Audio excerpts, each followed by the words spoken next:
Yoke bodice. Yoke bodice.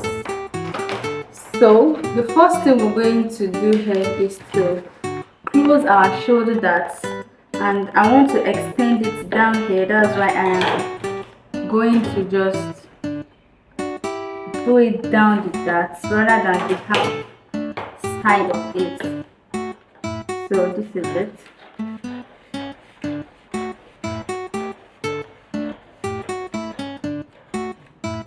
To the point D, then we are going to close the shoulder darts. You could see the real traced out pattern.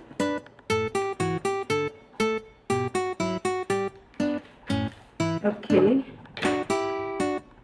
then we could see the fullness. We have a whole lot of fullness here already, and yoke is just like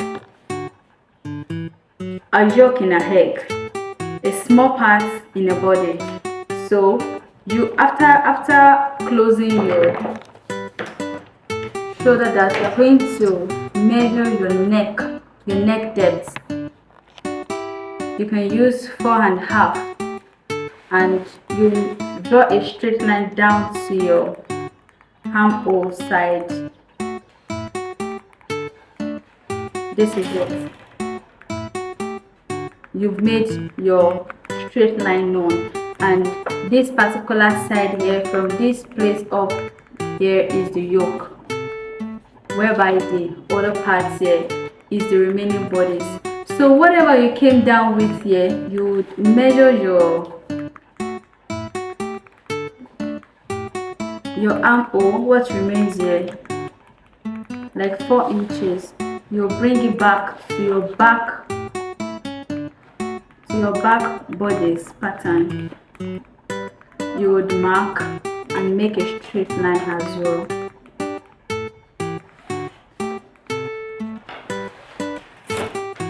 So that is what we are. This is basically our yoke. This is basically our yoke. So don't forget the sewing allowance. This place is cut on fold, and the sewing allowance up there. So how are we going to do the remaining body? What we're going to do next is to open up this place, this particular side here, for extra fullness. We're going to open this place up for extra fullness.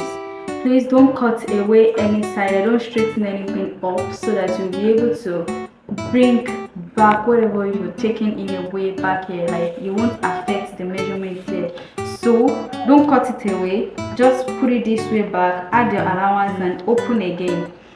You open again, then you can slash all through, slash down, and add a little fullness. Just like, you can just measure.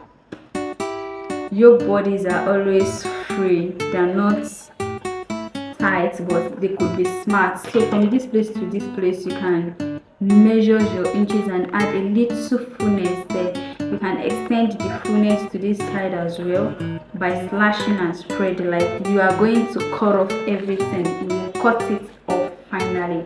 Then you can also make do with your darts. Like, you can leave your darts don't remove your darts.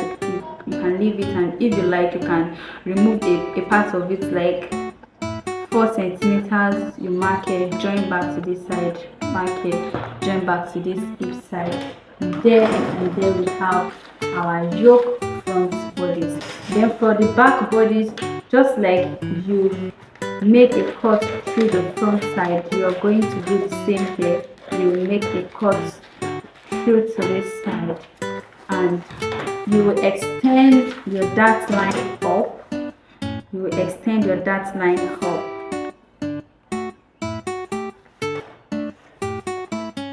When you do this, you can also slash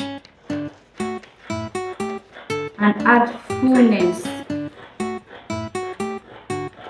You place another paper and add fullness as much as this, and then you will gather it back. You can spread the gathering around this place. It could be this side that you just add a little pleat back to the points here. You can just share the pleats on, and like it doesn't have to be the fullness being in one side alone. You will scatter the pleats and you join back to make sure you can easily join back to the yoke upper parts here. So this stands as our basic measurement of what we want to have back on our bodice. That is that about our yoke bodice.